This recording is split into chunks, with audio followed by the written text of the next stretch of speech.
My name is Delaney Morrison, 29 years old.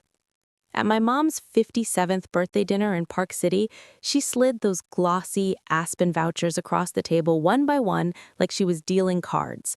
She handed them to my older sister, to her husband, to my stepdad, smiling the entire time. Then she looked straight at me and said, loud enough for the whole table to hear, "Only for the family members who actually contribute to our lifestyle. That doesn't include you." My sister laughed, raised her glass, and added, "Exactly. Some people just ride the train for free." The table went silent for half a second. Then everyone started talking again as if nothing had happened.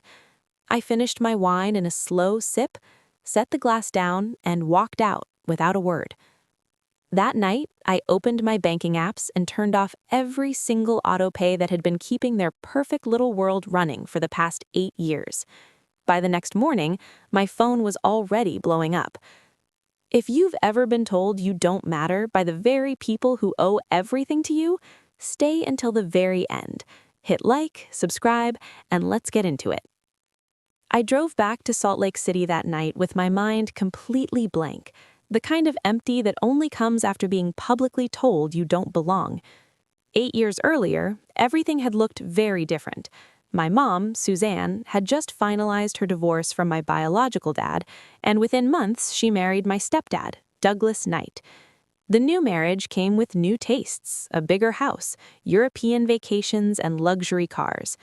The problem was, their credit was wrecked from years of living beyond their means, missed payments, maxed out cards, the works. When they found the perfect 6-bedroom in Park City listed at $3.2 million, no bank would touch them without a co-borrower who actually had good credit. I had just graduated, landed my first job in finance, and my score was sitting pretty at 790. Mom sat me down one evening with tears in her eyes and begged me to help keep the family together. I signed. A year later, my older sister, Alexa Morrison, 34 at the time, decided she wanted to open an upscale spa. She and her husband Spencer had the vision, but zero collateral. Again, I co-signed the $800,000 HELOC against the house and became the sole authorized signer on the business line of credit, so suppliers and payroll would never bounce. They promised it was temporary, just until the first location turned profitable. One location became 5 across Utah and Colorado, each expansion funded the same way, always with my name on the paperwork because no lender trusted theirs. I also ended up the only person listed on the joint checking account that covered every auto pay in the family, mortgage, property taxes that manned $42,000 a year, whole life insurance policies, private health plan, the leased Range Rovers, even the country club membership. All of it flowed quietly from accounts I alone controlled. It made sense at the time. I was the organized one, the reliable one, the one with the steady paycheck and no expensive habits. While I lived in a modest 2-bedroom condo and drove a 5-year-old Subaru, the rest of them upgraded without ever glancing at a bill. Mom and Douglas flew business class to Paris, Tuscany, and Santorini at least 3 times a year. Alexa and Spencer turned their spa chain into the go-to spot for influencers and professional athletes. My younger brother, Jackson Morrison, 20 at the time, received full tuition at the University of Utah, a generous allowance for books and weekends in Vegas.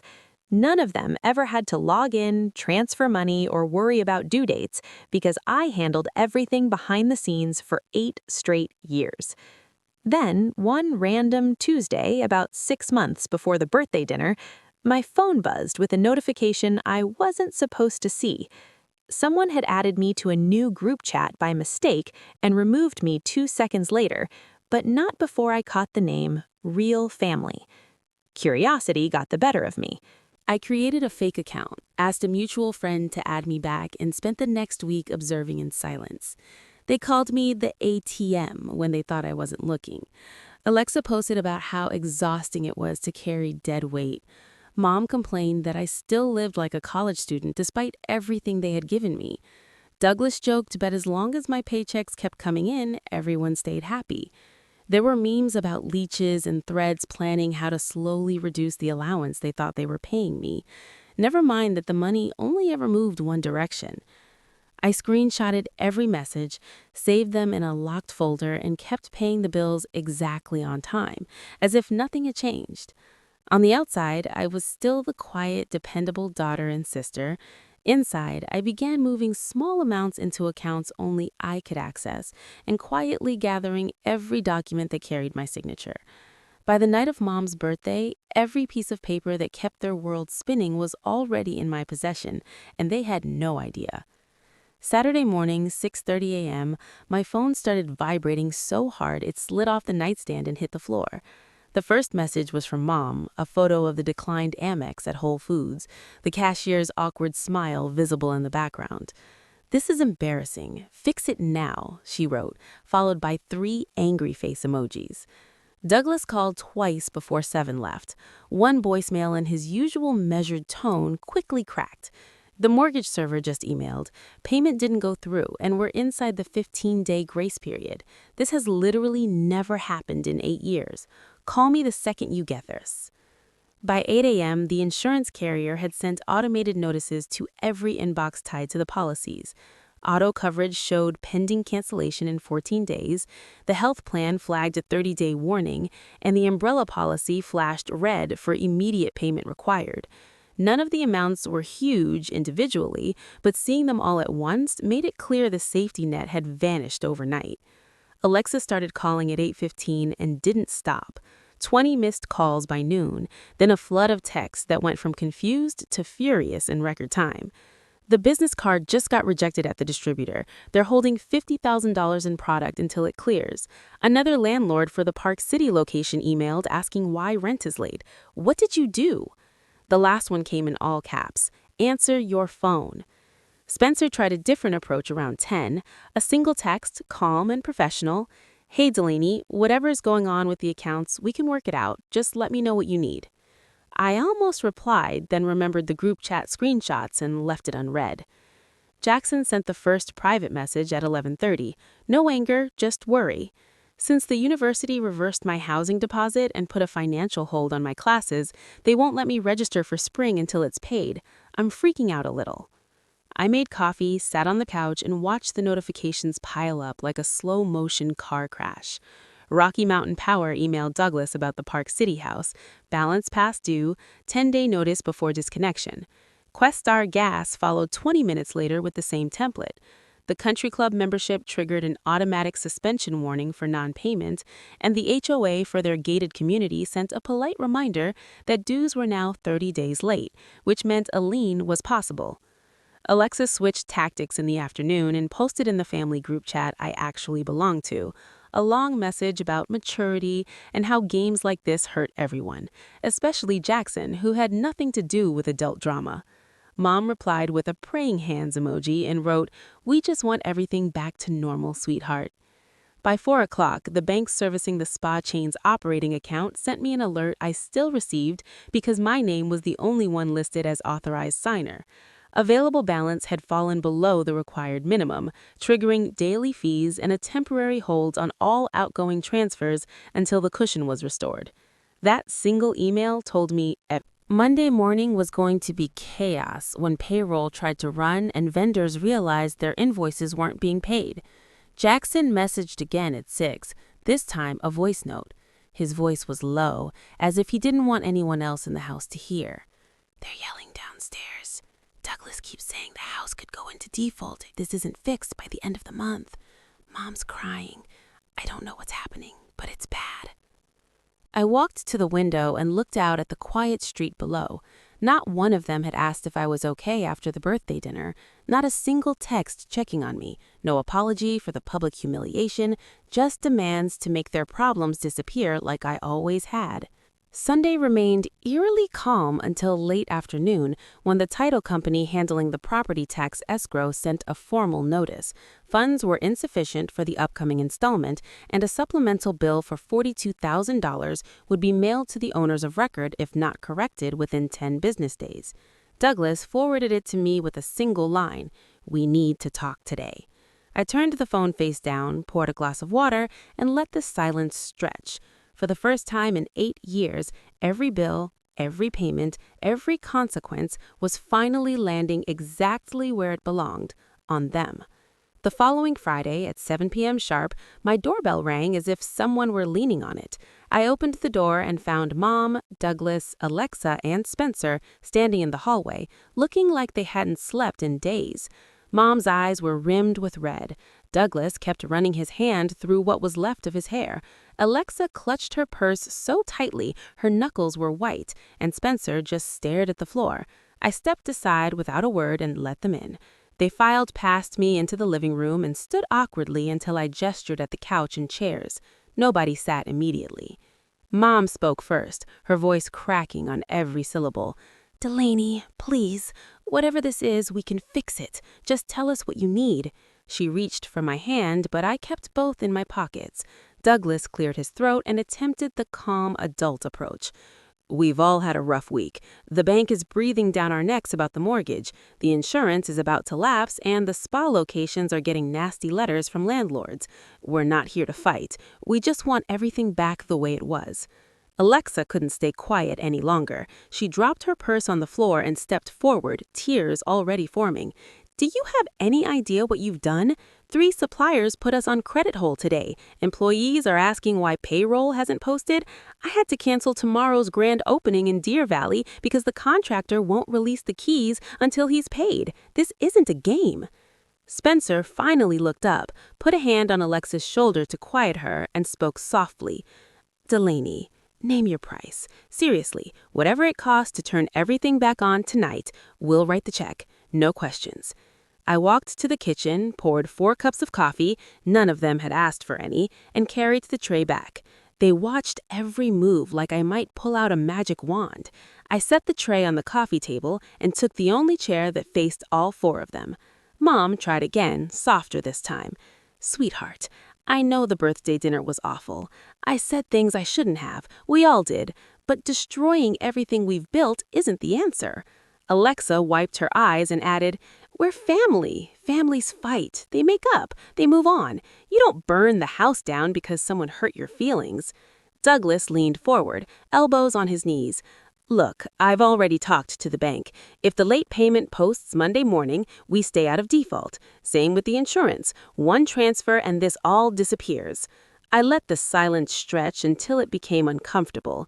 Then I picked up my laptop from the side table, woke the screen, and turned it so they could all see.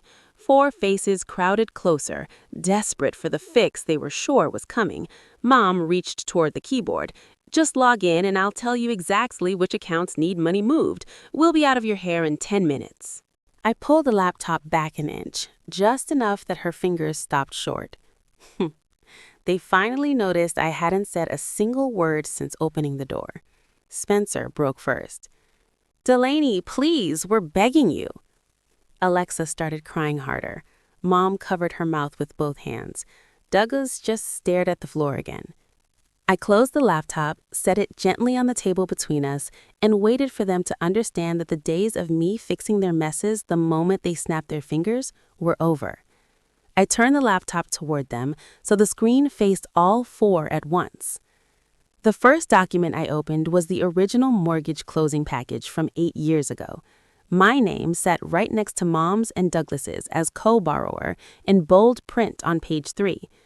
I scrolled slowly so they could see every signature page.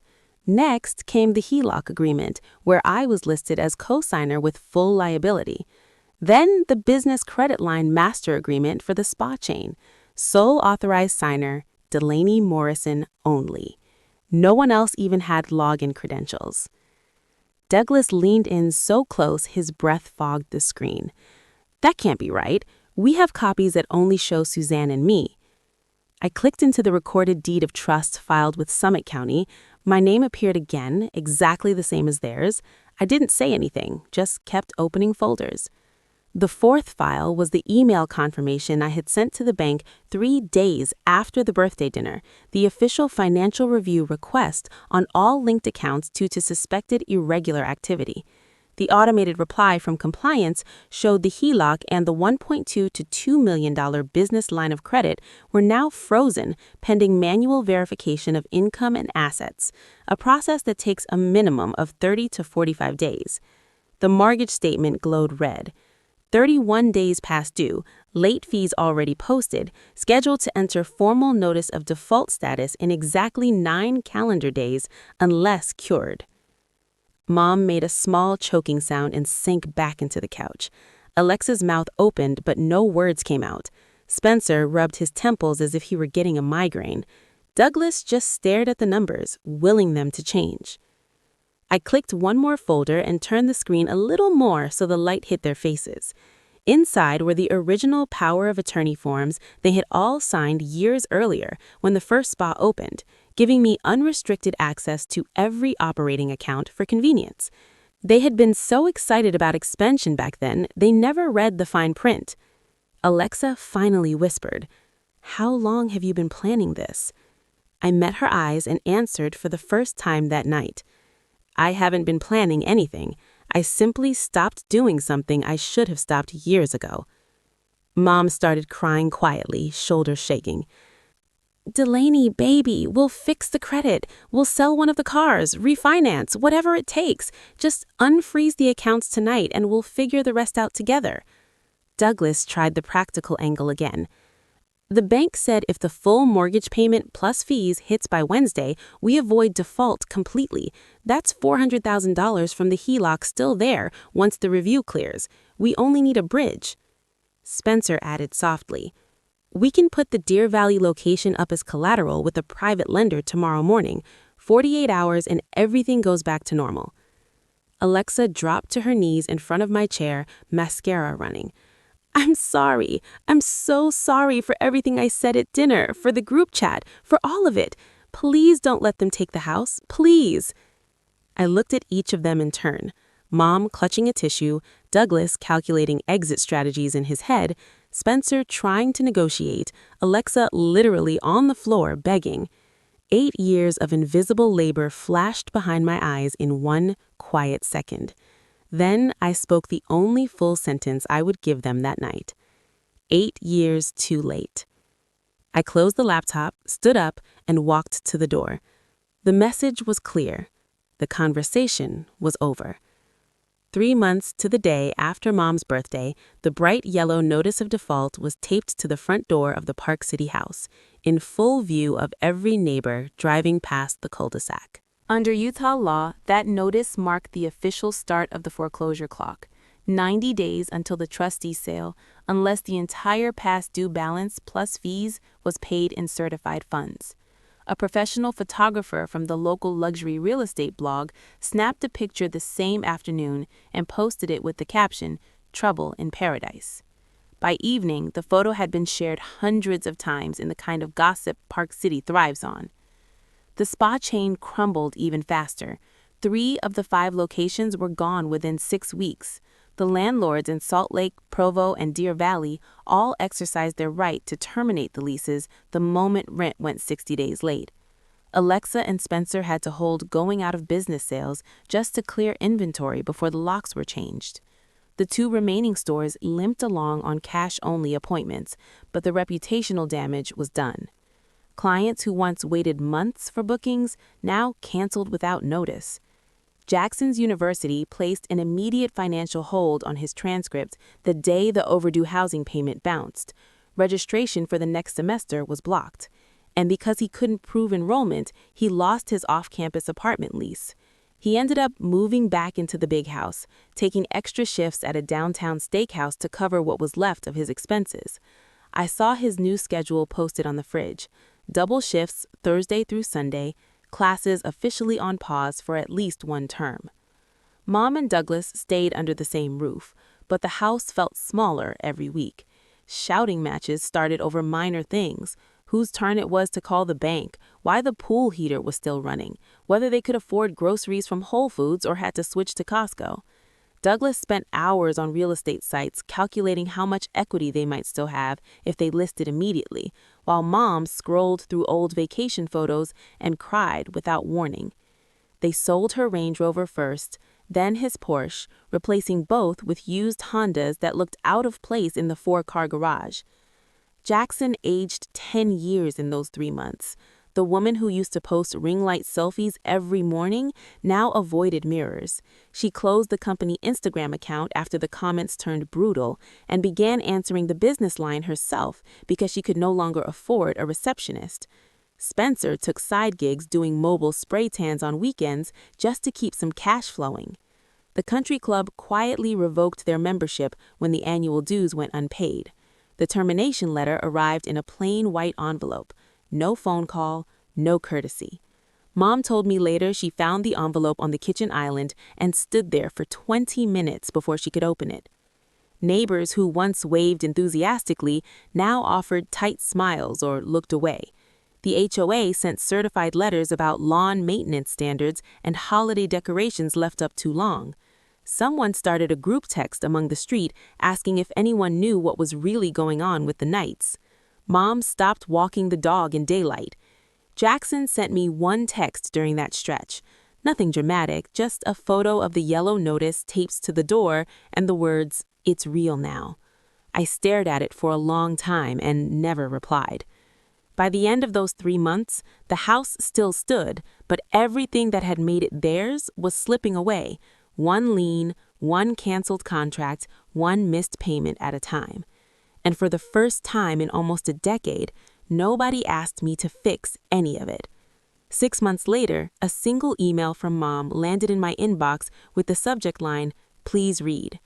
The message was long, the kind of rambling that happens when someone has rehearsed it 100 times but still can't find the right words. She wrote about how the auction date was set for the following Tuesday, how the bank had refused every short sale offer, and how strangers were already scheduling walkthroughs of the house she had decorated room by room for over a decade. Attached were 3 photos, one of the auction sign hammered into the front lawn, one of the empty master closet where her designer gowns used to hang, and one of Douglas asleep on the couch at 3 in the afternoon, the stress already affecting his health. She ended with a single line in bold. "This is our last chance. If you can find it in your heart to help one more time, we will never ask again. I swear on everything." I stared at the screen for maybe 30 seconds, then typed the only reply I would ever send her. "You taught me who contributes and who doesn't. Lesson learned." I hit send, closed the laptop, and went back to dinner. The trustee sale happened on a cold Tuesday morning in early spring. The house sold for $2.55 million to an investor from California who planned to flip it after minor updates. Mom and Douglas walked away with nothing after fees and liens were paid. The spa chain officially dissolved the same week. The last 2 locations shuttered quietly and the website went dark. They moved into a 2-bedroom apartment off State Street, the kind with thin walls and a shared laundry room in the basement. Mom took a part-time job greeting patients at a dental office because the benefits were decent. Douglas started driving for one of the rideshare apps at night when surge pricing helped cover rent. Alexa and Spencer separated the remaining business assets, filed for personal bankruptcy, and moved into separate studio rentals 20 meters apart.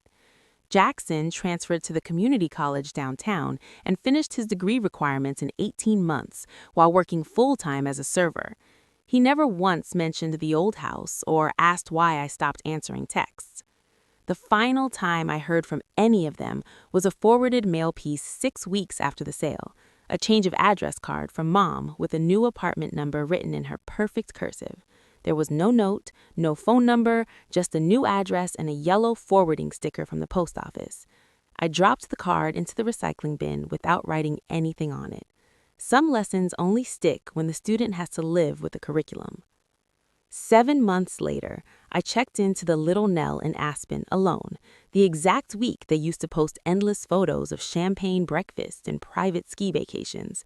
I spent the days on black diamond runs that left my legs burning in the best way, afternoons in the heated pool with snow falling softly around me.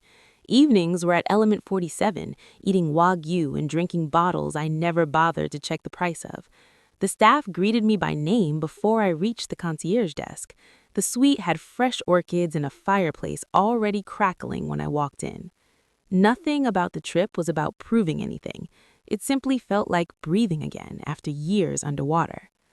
At night, I sat on the balcony wrapped in cashmere, watching the gondolas glow against the dark mountain. I didn't feel triumph or bitterness. I felt the kind of quiet that settles in when the noise finally stops. No notifications, no emergencies, no one asking me to move money at 2 in the morning because someone else wanted caviar dreams on a ramen budget.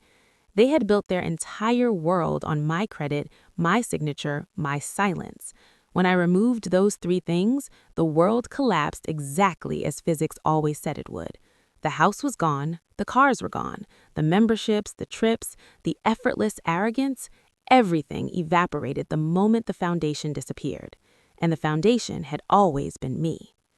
Never let anyone forget that their entire universe is balanced on your back. If they do forget, remind them exactly once, cleanly, without anger or explanation, and then walk away forever. That single reminder is enough. Anything more is a waste of breath. I still have them all blocked on every platform. No forwarded mail, no mutual friends passing messages, no accidental run-ins at the grocery store. Complete radio silence. Some bridges aren't meant to be burned. They're meant to be dismantled, board by board, until nothing remains to cross. That is the end of this story. To anyone who made it this far, thank you for listening. If something in these words hit close to home, whether you've been the invisible supporter or you're starting to see the weight you've quietly placed on someone else, I hope it gave you clarity. Boundaries aren't cruel, they're oxygen. Protecting your peace isn't selfish, it's survival. If this resonated, share your thoughts below.